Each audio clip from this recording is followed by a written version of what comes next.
Assalamualaikum warahmatullahi wabarakatuh. Anak-anak kelas 3 IPS yang berbahagia dan dirahmati Allah. Pada saat ini Bapak ingin menyampaikan tentang materi tentang ini KD nomor 33, yaitu menganalisis sejarah organisasi regional dan global. Ya, di situ ada NATO, SIATO, Pakta Warsawa dan sebagainya. Nah, itu secara pikir ya. Dan kamu harus praktek istilahnya ya. Kamu harus bisa merekonstruksi tentang sejarah regional, organisasi regional dan global. Ini pengaruhnya terhadap bangsa Indonesia, menyajikan dalam bentuk lisan, tertulis atau media. Berarti kamu berkarya. Materi sudah Bapak share di tim ya, di Microsoft Team ya, di kelas kalian masing-masing ya. Nah, di situ di materi tersebut disampaikan tentang beberapa organisasi yang bersifat regional, terutama organisasi ekonomi ya. Yang pertama di materi itu yang Bapak bahas adalah SAARC ya.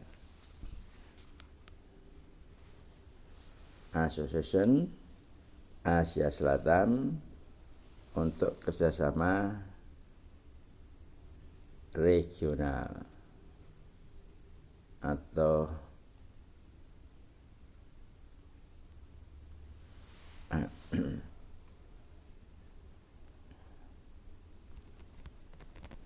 yang juga atau istilah yang lain adalah South Asian Association for Regional Cooperation.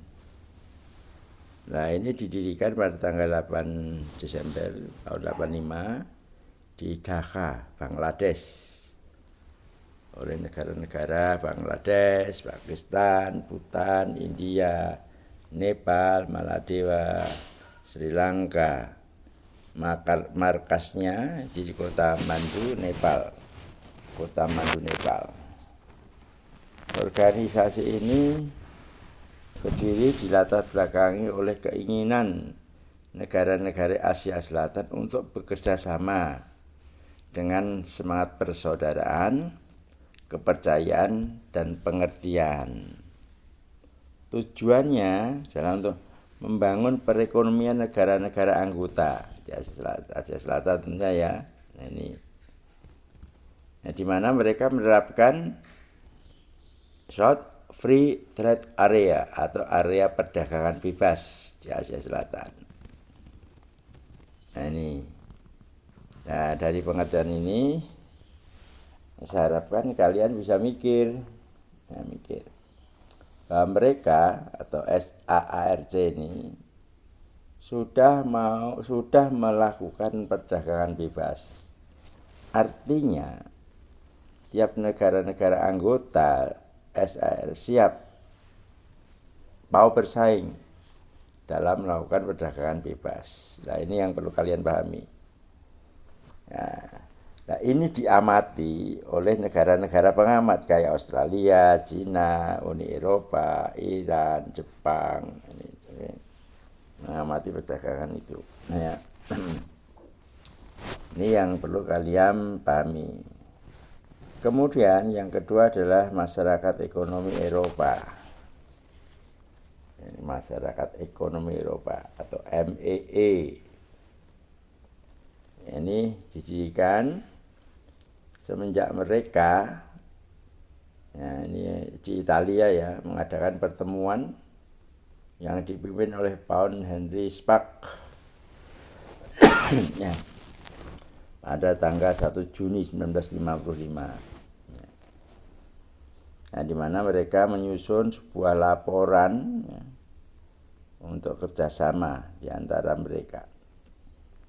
Nah, dari situ mereka merencanakan dua program, yaitu membentuk masyarakat ekonomi Eropa dan membentuk Badan Tenaga Atom Eropa. Nah, ini yang perlu kalian pahami. Nah, ini kantornya, kantor ME di Eropa. Wah, megah banget ya.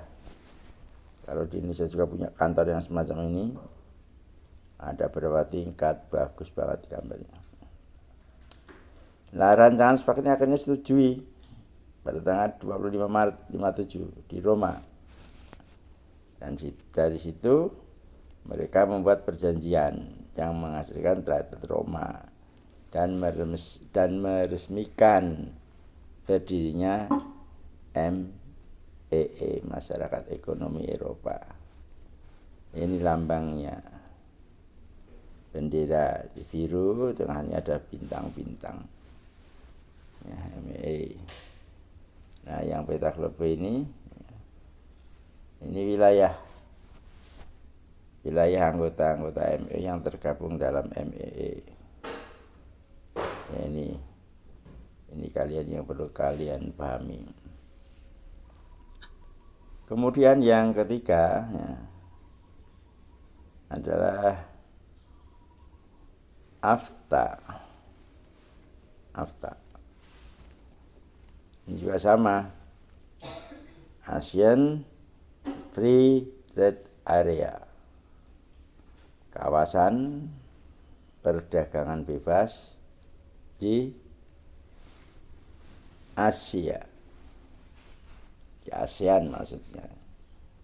Ya, pada konferensi tingkat tinggi yang keempat di Singapura tanggal 28 Januari 1992, AFTA menerapkan kesepakatan negara-negara ASEAN untuk membentuk perdagangan bebas. Perdagangan bebas. Nah, ini yang jadi masalah Indonesia. Adakah kalian semua siap untuk melakukan perdagangan bebas, mau bersaing, berkarya dan sebagainya? Nah, ini. Nah, mereka ingin menjadikan kawasan Asia dalam rangka perdagangan bebas ini ya untuk bisa bersaing di seluruh dunia. Nah, ini di mana para anggotanya ada Indonesia, Malaysia, Singapura, Brunei, Thailand dan Filipina. Kemudian bergabung lagi juga Vietnam dan Laos dan Myanmar dan Kamboja. Jadi sekali lagi tujuannya adalah ingin menjadikan Asia ini sebagai tempat produksi kompetitif, produksi kompetitif, mau bersaing, yang memiliki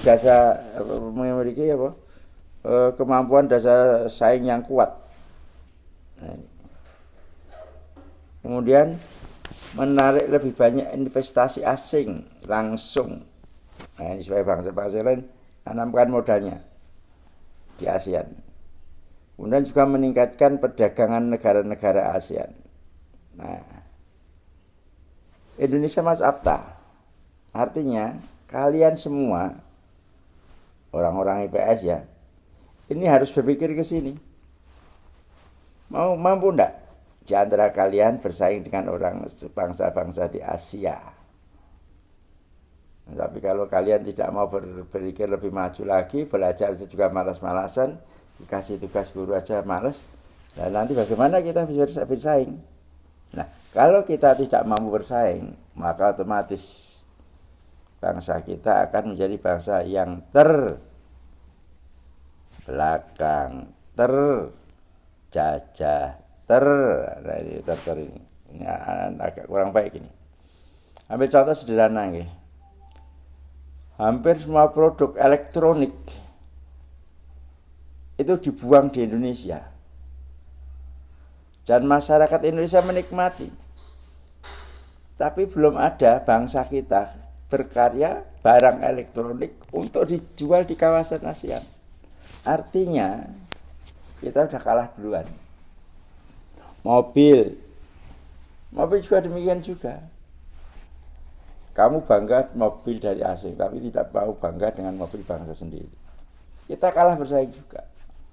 Nah, kalau kita kalah bersaing, maka Indonesia akan menjadi pasar tempat menjual hasil-hasil industri dari ASEAN. Ini belum lagi dunia loh ya.